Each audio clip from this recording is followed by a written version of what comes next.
Hello, Steve.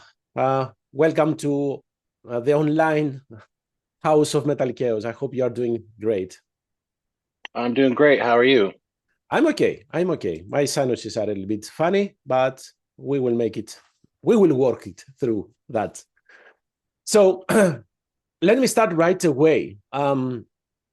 When did the band decide to work on new music? I believe it was an unconscious decision. They signed up to play Hell Over Hammerberg in 2019. Right. So before I joined, they were working on what relearning the songs, and there were already new ideas that popped up at that point. So I think from the very beginning, they had a few ideas that they had started. So I guess technically, without trying, they had already started, as Carl noted the other day, that they had, it was harder to relearn the old songs, so they started messing around with some new ideas.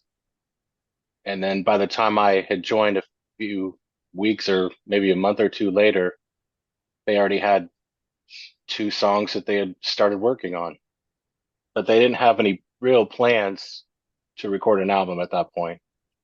So when you joined the band, you joined just for playing live or to assist with the songwriting and participate in the making of the album? Well, I think generally I joined to to do the tour, Mhm. and I think it was more of a let's see what happens with everything else. And as we went along and we enjoyed the process, um, we started working on the songs a little bit, and it was pretty gradual because we had a lot of material to cover. I think we played an hour and a half on that tour, and I had not played bass until that point, so I was learning how to play bass at the time and learning all the songs. And they would say, "Okay, let's. These are the new songs." I'd say, "Okay," and then it just eventually was like, maybe we can record them, someday when we get back, but we weren't sure how we were going to do that or who was going to be interested. It was just a kind of a big question mark. And then, of course, at the very end of the tour, the pandemic really hit and the world shut down, so we didn't know what was going to happen with the songs. So you hit pause, and then at what point did the band sign with Svart Records? Oh, that's a good question. I think initially we had talked with the label. I'm gonna draw a blank now that I'm on camera. That's fine. That's fine. He, the one that released the live album. It's I'm Church drawing a of blank.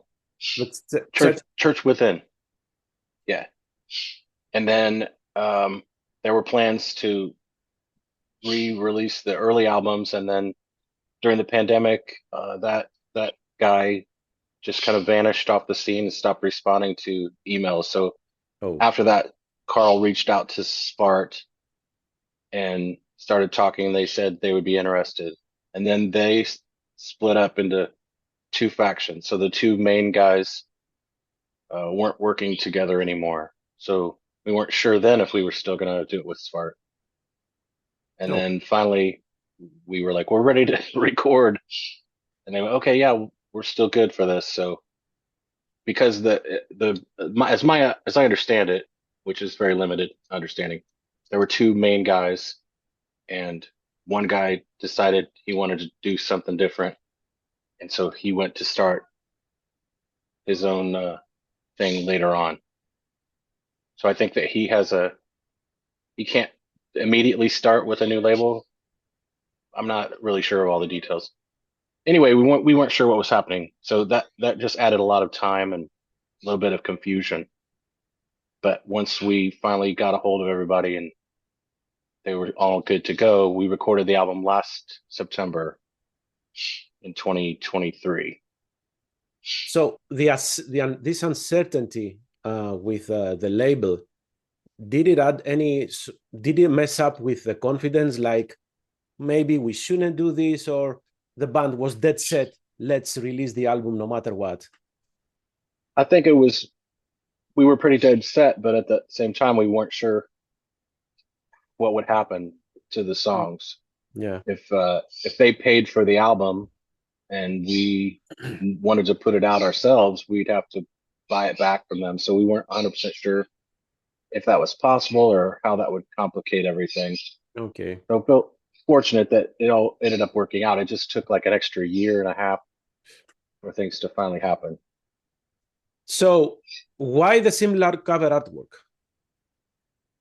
Well, Chuck and Carl, way back in 2003 or four, had that idea to do the black on black, but it's supposed to be embossed. So if you see it on the vinyl, the letters kind of pop out. Okay. But that doesn't translate to the digital cover. Correct. And they asked me to do it, so I used an older logo and put it together. And I was like, "Is this what you want?" And they said yes. And I said, "Okay." So I didn't have any more say in the decision making. They had a hard idea in their head, and that's exactly what they wanted.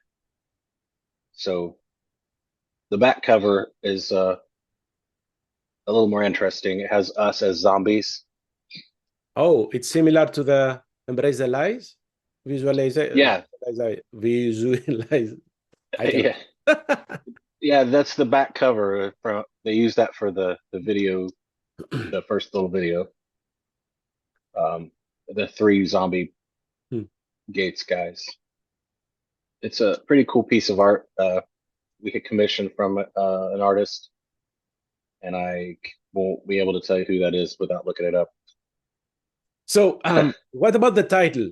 Usually, the cliche says that when a band chooses to have a self-titled album, it's because they try to reintroduce themselves.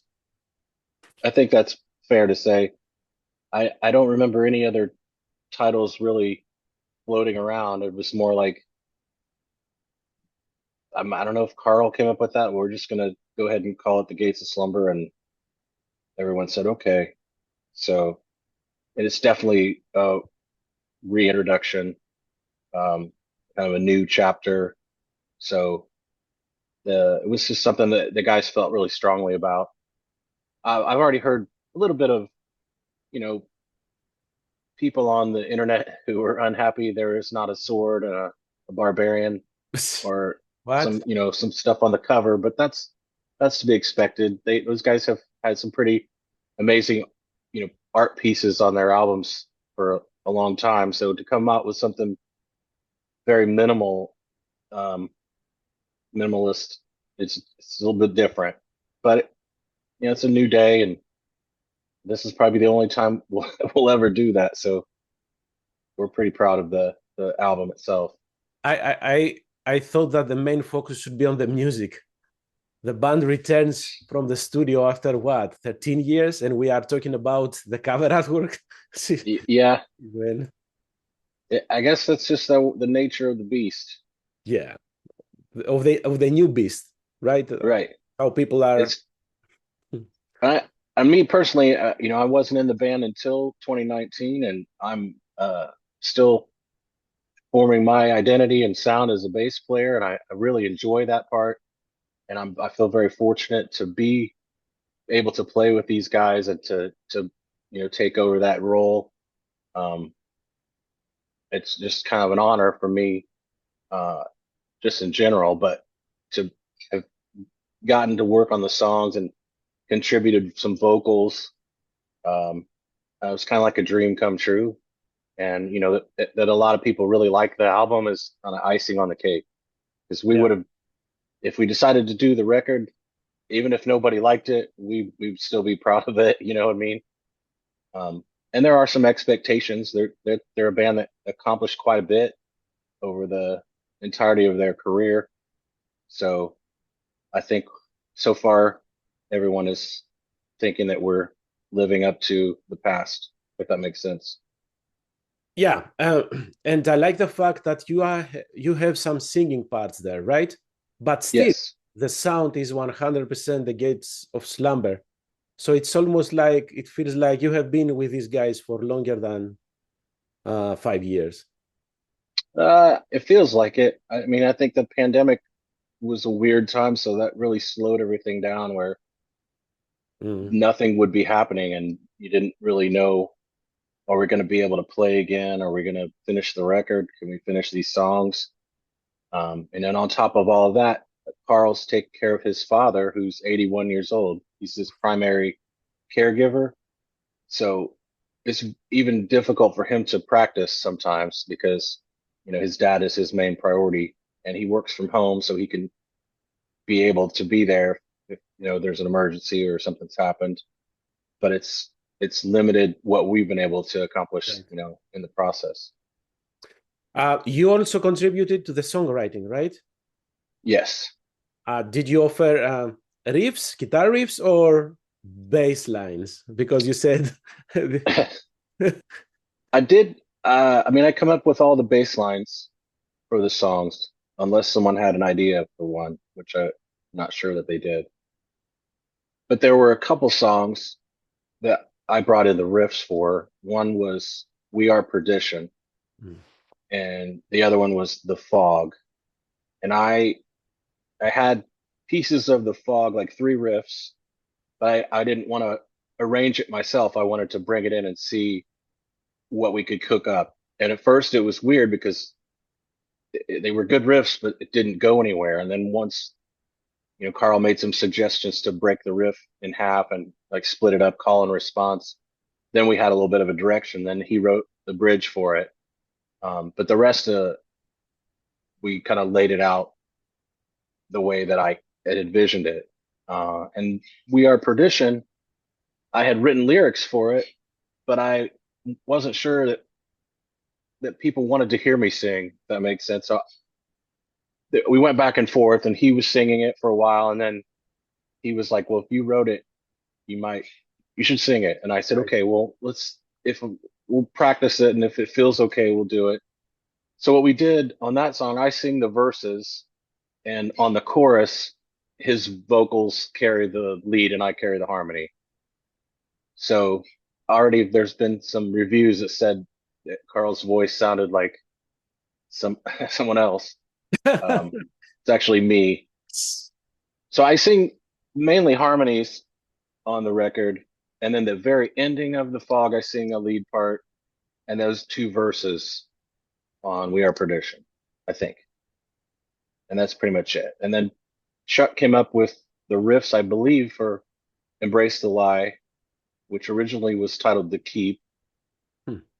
and he wrote the song "At Dawn." He had the whole arrangement and everything, and Carl finished the lyrics within a couple practices for that. Well, they kind of did it together. Um, and then "The Plague" was a Carl riff, and "Full Moon Fever" was the song that he kind of came up with, and they had worked on together before I joined, and that's pretty much it. So the album's fairly evenly weighted by songwriting, which is different. Um, I had two songs. Chuck had two songs, and Carl had two songs.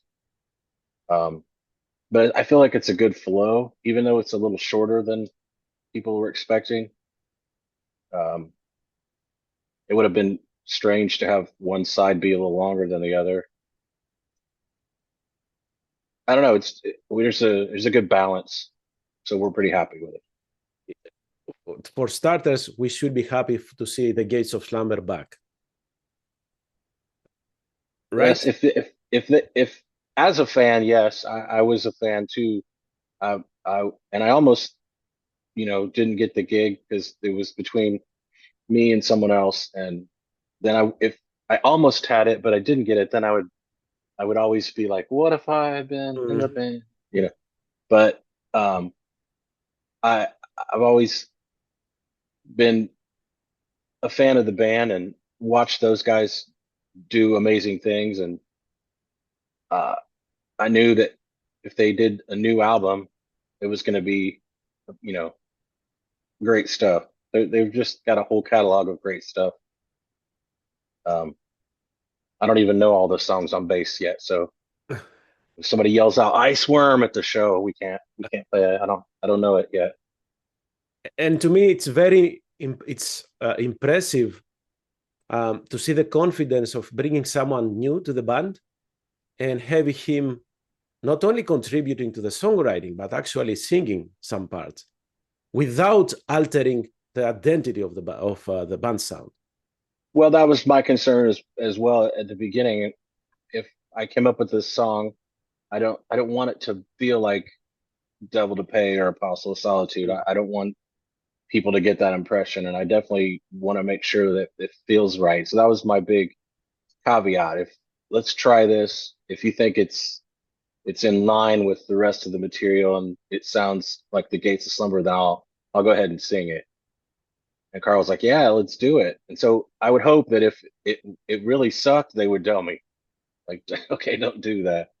But fingers crossed, I think everyone is gonna just dig it, and it fits in the pocket with the rest of the material and the vibe of it. It's kind of, someone said the other day that it felt menacing, and I feel like it's definitely got some menacing,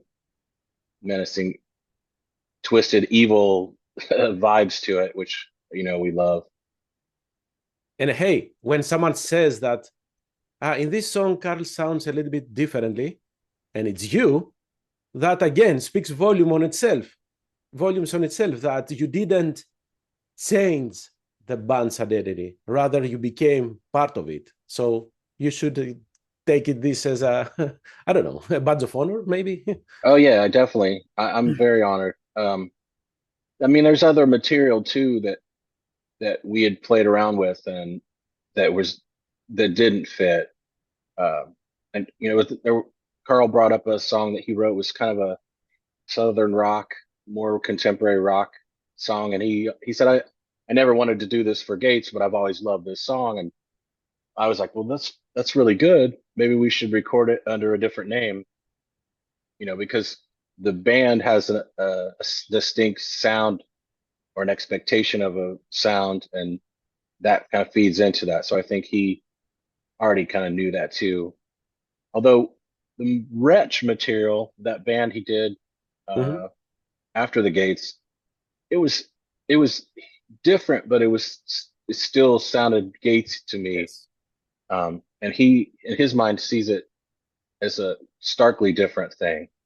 So I had tried to see if he wanted to play some of that material in the Gates, and he said he didn't have any interest. So we'll see if that continues in the future. So does that mean that you have stuff that you are actively working on and maybe you will release something after the release of the new album?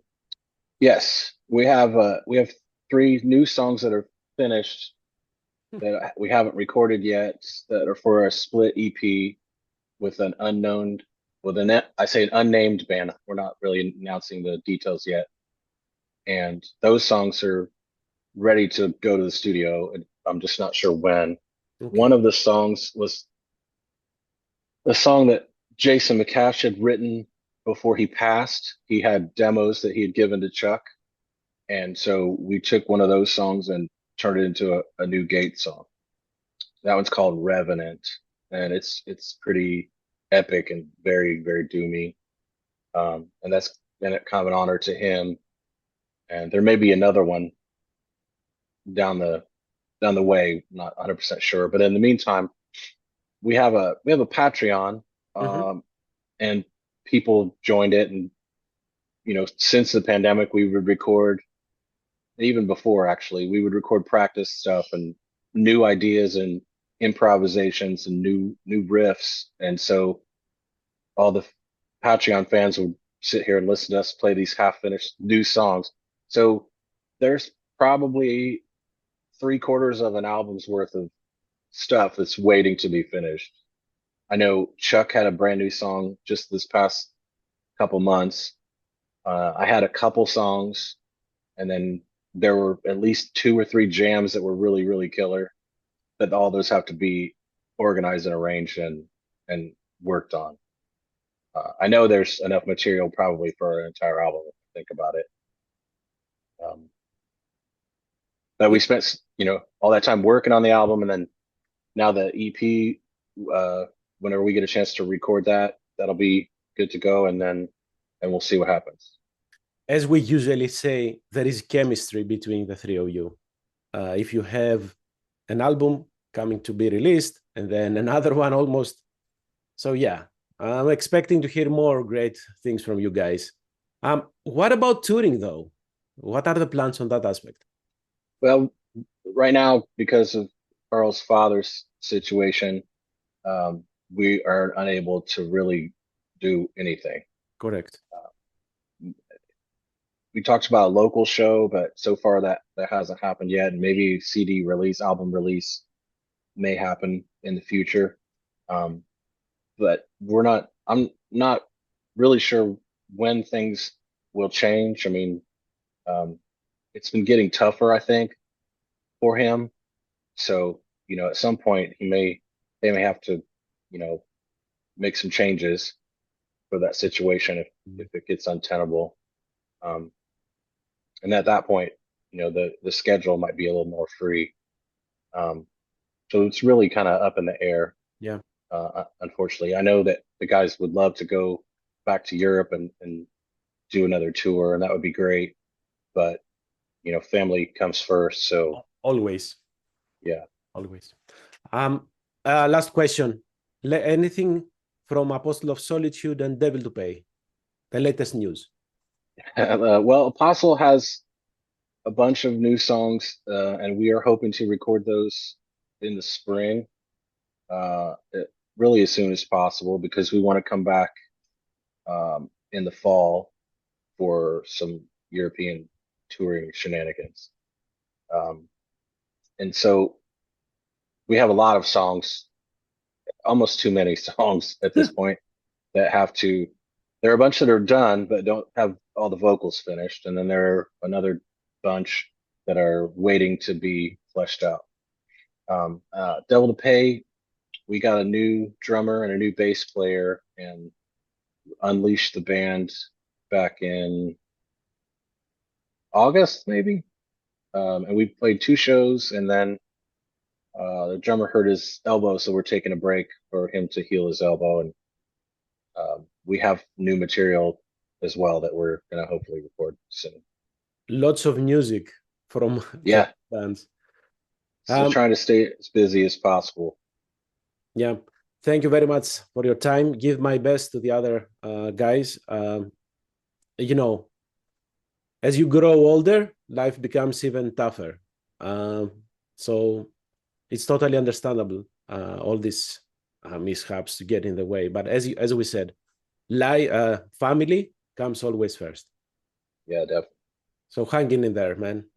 Thank you again for your time. And hopefully we'll see either of the 3 bands live, all in the same building, the 3 of them. You can do that, right? I could do that. I probably, that would be great, but also not so great. Great to be able to play, but also will people get tired of seeing my face after 2 sets? That'd be fun. Although that'd be real. We already thought about Apostle and the Gates of Slumber touring together, and then imagine Chuck playing guitar and then playing drums and every single night. Guitar, bass. Too much, yeah. Easy, man. Thank you very much again. Yeah, thank you. Thanks for the opportunity. It's great to see you. Great to talk to you. Absolutely. Have a great rest of your day. You too.